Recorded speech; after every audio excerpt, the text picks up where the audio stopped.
Hello friends, studio கிராஃப்ட்டுக்கு இந்த மாதிரி ஒரு வால் ஹேங்கிங் கிராஃப்ட் கார்ட்போர்டில் எப்படி மேக் பண்ணலான்றதை பார்க்கலாம். அதுக்கு ஃபர்ஸ்ட் இந்த மாதிரி ஒரு கார்ட்போர்டு எடுத்துக்கலாம். இப்போ இந்த கார்ட்போர்டோட சைடில் வந்து இந்த மாதிரி மாஸ்கிங் டேப் போட்டு ஸ்டிக் பண்ணிக்கிறேன். ஃபுல்லுமே இந்த மாதிரி ஸ்டிக் பண்ணதுக்கப்புறம் இந்த கார்ட்போர்டோட சென்டரில் ரேபிட்டோட இமேஜ் இருக்கிற மாதிரி கார்ட்டூன் இமேஜை ட்ரா பண்ணிக்கிறேன். நெக்ஸ்ட் இந்த மாதிரி சின்ன சின்ன கிராஸாக ட்ரா பண்ணிக்கலாம். இதே மாதிரி இந்த கார்ட்போர்டோட பாட்டமில் ஃபுல்லுமே ட்ரா பண்ணி முடிச்சதுக்கப்புறம் சின்ன சின்ன கிளவுடாக ட்ரா பண்ணிக்கிறேன். லெஃப்ட் அண்ட் ரைட் சைடில் அந்த கார்ட்போர்டுக்கு தேவையான டிராயிங்ஸ் முடிஞ்சிருச்சு. நெக்ஸ்ட் இந்த மாதிரி ஒரு சின்ன பவுல் எடுத்துக்கலாம். இப்போ இந்த மாதிரி ஒரு நோட் எடுத்துக்கிறேன். இந்த நோட்லேருந்து கொஞ்சமாக பேப்பர்ஸ் எல்லாம் கிழிச்சு இந்த மாதிரி எடுத்துக்கிறேன் பவுலில். இதே மாதிரி இந்த பவுல் ஃபுல்லுமே பேப்பர் எடுத்துக்கலாம். இந்த மாதிரி எடுத்ததுக்கப்புறம் வாட்டர் வந்து ஃபில் பண்ணிக்கிறேன். ஃபில் பண்ணிட்டு 5 மினிட்ஸ் நல்லா ஊற வச்சுட்டு மிக்சரில் போட்டு பிளெண்ட் பண்ணி எடுத்து வந்திருக்கேன். மிக்ஸ் பண்ணி வச்சிருக்கிற இந்த பேப்பரில் இருக்கிற தண்ணியில பிழிஞ்சு விட்டுட்டு ஒரு பவுலுக்கு சேஞ்ச் பண்ணிக்கலாம். நெக்ஸ்ட் இந்த மாதிரி ஃபெவிகால் ஆட் பண்ணி நல்லா மிக்ஸ் பண்ணி எடுத்துக்கிறேன்.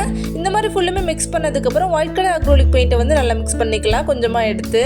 இப்போ பேப்பர் மிக்ஸ் மேக் பண்ணியாச்சு. நெக்ஸ்ட் ட்ரா பண்ணி வச்சிருக்கிற இந்த கார்ட்போர்டில் இந்த மாதிரி கொஞ்சம் கொஞ்சமாக எடுத்து ஃபில் பண்ணிக்கிறேன். ஃபர்ஸ்ட் இயர்ஸ் அண்ட் ஃபேஸுக்கு இந்த மாதிரி கொடுத்ததுக்கப்புறம் இந்த மாதிரி பாடிக்குமே கொடுத்துக்கிறேன். ஃபுல்லுமே டீடைல்ஸ் கொடுத்ததுக்கப்புறம் நல்லா ட்ரை பண்ணிக்கலாம். நெக்ஸ்ட் இந்த மாதிரி பிங்க் கலர் அக்ரோலிக் பெயிண்ட்டை வந்து மிக்ஸ் பண்ணிட்டு பேப்பர் மிக்ஸ் எடுத்துக்கிறேன். நெக்ஸ்ட் இதை வந்து இந்த காலுக்கும் இயர்ஸ்க்கும் கொடுத்துக்கிறேன். இதுக்கும் இந்த மாதிரி டீடைல்ஸ் கொடுத்துக்கிறேன். நெக்ஸ்ட் இந்த மாதிரி ப்ளூ கலர் அக்ரோலிக் பெயிண்ட்டை வந்து மிக்ஸ் பண்ணி பேப்பர் மிக்ஸ் எடுத்துக்கிறேன். அது இந்த மாதிரி கிளவுடுக்கு கொடுத்துக்கலாம். Next green colour acrylic paint வந்து கிராஸுக்கு கொடுத்துக்கலாம். ஒவ்வொரு பேப்பர் மிக்ஸ் கொடுக்கும்போது நல்லா ட்ரை பண்ணிக்கணும். நெக்ஸ்ட் இந்த மாதிரி பிளாக் கலர் பேப்பர் மிக்ஸ் ஐஸாவும் இந்த மாதிரி மீசையாவும் கொடுத்துக்கிறேன். இந்த மாதிரி பிங்க் கலர் பேப்பர் மிக்ஸ் வந்து நோஸா கொடுத்துக்கிறேன். நோஸ் கொடுத்ததுக்கப்புறம் இந்த மாதிரி டீடைல்ஸ் கொடுத்துக்கலாம் ஃபேஸ்க்கு. இப்போ ஒயிட் அண்ட் ப்ளூ வந்து மிக்ஸ் பண்ணிட்டு இந்த மாதிரி பேக்ரவுண்டுக்கு பெயிண்ட் பண்ணிக்கிறேன். இப்போ இந்த ராபிட்டுக்கு CD மார்க்கர் யூஸ் பண்ணி இந்த மாதிரி அவுட்லைன் கொடுத்துக்கிறேன். மாஸ்கிங் டேப்புக்கு பிளாக் கலர் பெயிண்ட் யூஸ் பண்ணி பெயிண்ட் பண்ணிக்கிறேன். இப்போ ஒரு எம்டி அக்ரோலிக் பெயிண்ட் பாட்டில் எடுத்துக்கிறேன். அதுல இருக்கிற கேப் அண்ட் ஸ்டிக்கரை வந்து ரிமூவ் பண்ணிக்கிறேன். ரிமூவ் பண்ணதுக்கு அப்புறம் ஒரு பவுல்ல வாட்டர் ஃபில் பண்ணி இதை நல்லா ஊற வச்சுட்டு இந்த மாதிரி க்ளீன் பண்ணி வாஷ் பண்ணி எடுத்துக்கிறேன். இப்போ இந்த பாட்டில க்ளூ அப்ளை பண்ணிட்டு ராபிட்டோட சென்டர்ல இந்த மாதிரி ஸ்டிக் பண்ணிக்கிறேன். இந்த பாட்டில் இந்த மாதிரி நல்லா ட்ரை பண்ணிட்டு இந்த மாதிரி கொஞ்சம் ஃப்ளவர்ஸ் எடுத்து வச்சுக்கிறேன்.